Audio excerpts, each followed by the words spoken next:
Fala pessoal, tudo bem? Mais uma videoaula aí de Excel. Vamos forçar mais um pouquinho aí nossos conceitos de Excel, tá? Hoje a gente vai falar um pouco aí de uma fórmula chamada arredondar ponto para ponto cima e arredondar ponto para ponto baixo. Na verdade, mais é que o arredondar, né? É uma fórmula extremamente importante. Essa parte financeira, a parte fiscal, a parte contábil, a parte de estoque, é extremamente importante aí a gente entender como é que funciona essas fórmulas de arredondar, arredondar para cima, arredondar para baixo, arredondar, enfim, tá? O videozinho aí vai ser um pouquinho curto, tá? Eu vou até ocultar essa pasta aqui que não vai ser interessante para nós. Eu só tenho essa planilha básica aqui em relação a preços, tá? Basicamente é isso.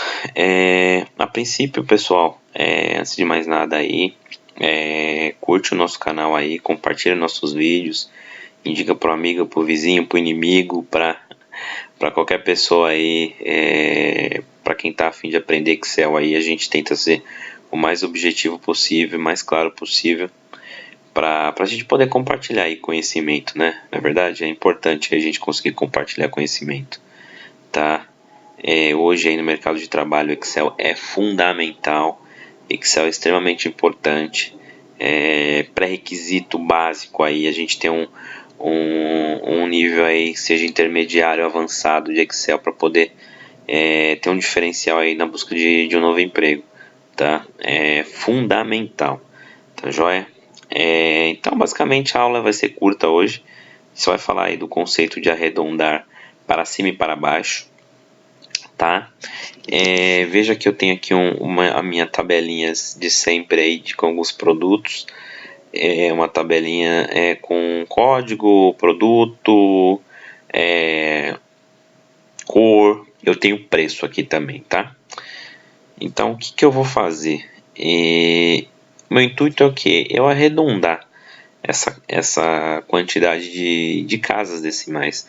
Note que eu tenho aqui a fita adesiva 47, 0,331754.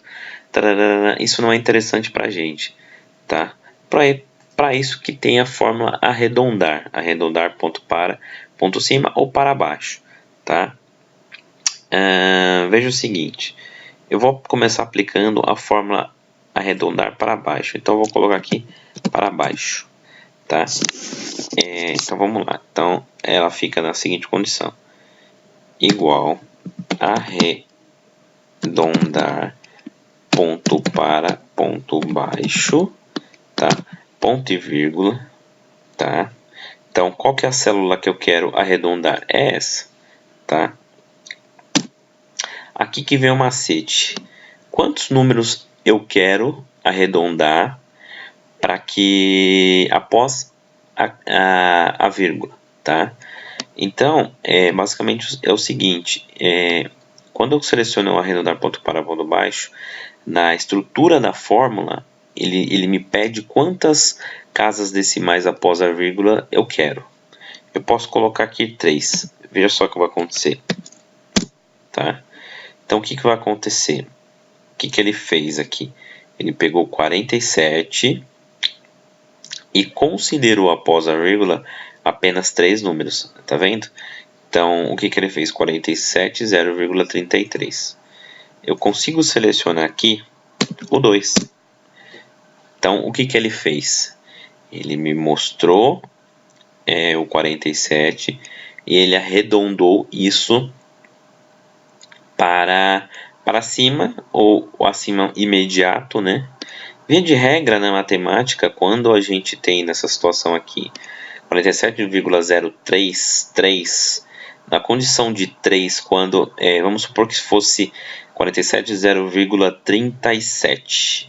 Se fosse 0,37, provavelmente aqui ia aparecer 47,04, porque tudo que é acima de 5, ele joga para cima, tá? E como não é acima de 5, ele se mantém e joga para baixo. Então, por isso que aqui a gente se mantém o 47,03, tá? Eu tenho a opção aqui que seja uma casa decimal.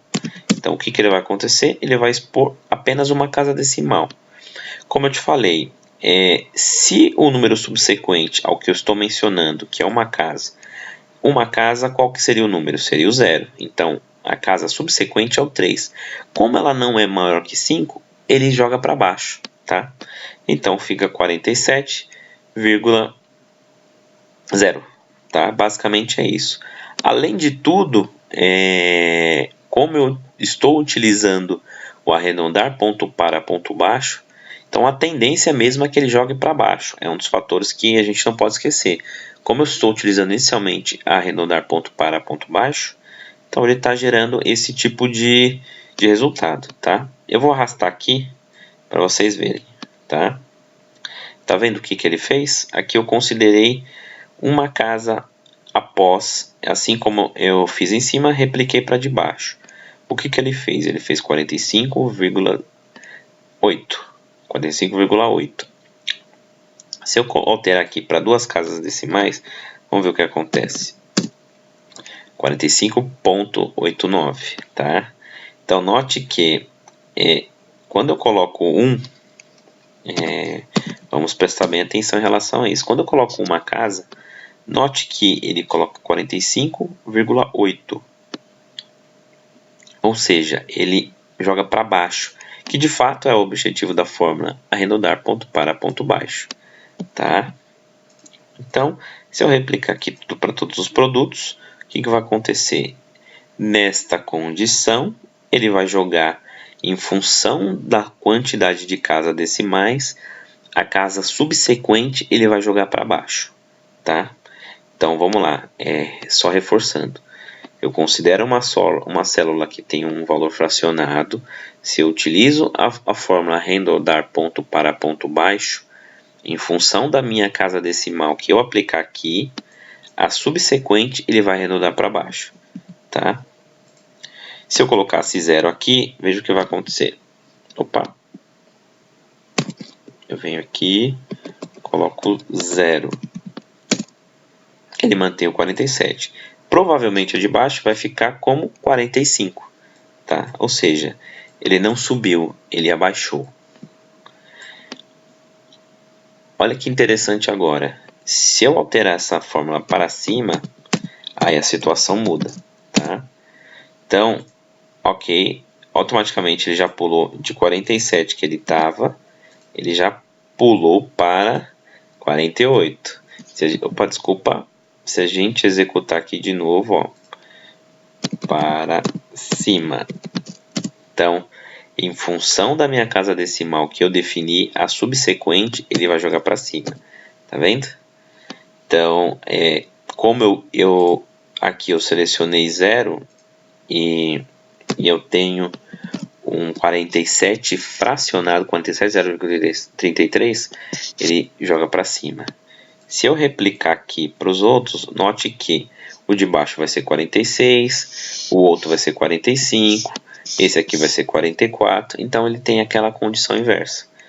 E funciona da mesma forma. Se eu selecionar aqui a quantidade de casas decimais, o que ele vai me trazer? Ele vai me trazer o próximo, ele vai arredondar para cima, tá? Então, só recapitulando. São duas fórmulas importantes aí, arredondar ponto para ponto baixo e arredondar ponto para ponto cima, tá? Essa é a raiz da fórmula, tá? A fórmula necessita de uma variável, que é algum número, e quantas casas, o número de dígitos que eu quero que apareça. Basicamente é isso, tá? Então, se eu aplicar tudo aqui, eu vou ter a visibilidade, seja para baixo ou para cima. Tá joia, pessoal? Basicamente é isso, sem nenhuma dificuldade, tá? Vamos praticar aí, pegar algumas planilhas na internet, fazer alguns exercícios que logo logo vocês vão estar dominando aí todas essas questões de fórmula. Tá joia, pessoal? Então, forte abraço aí, até a próxima.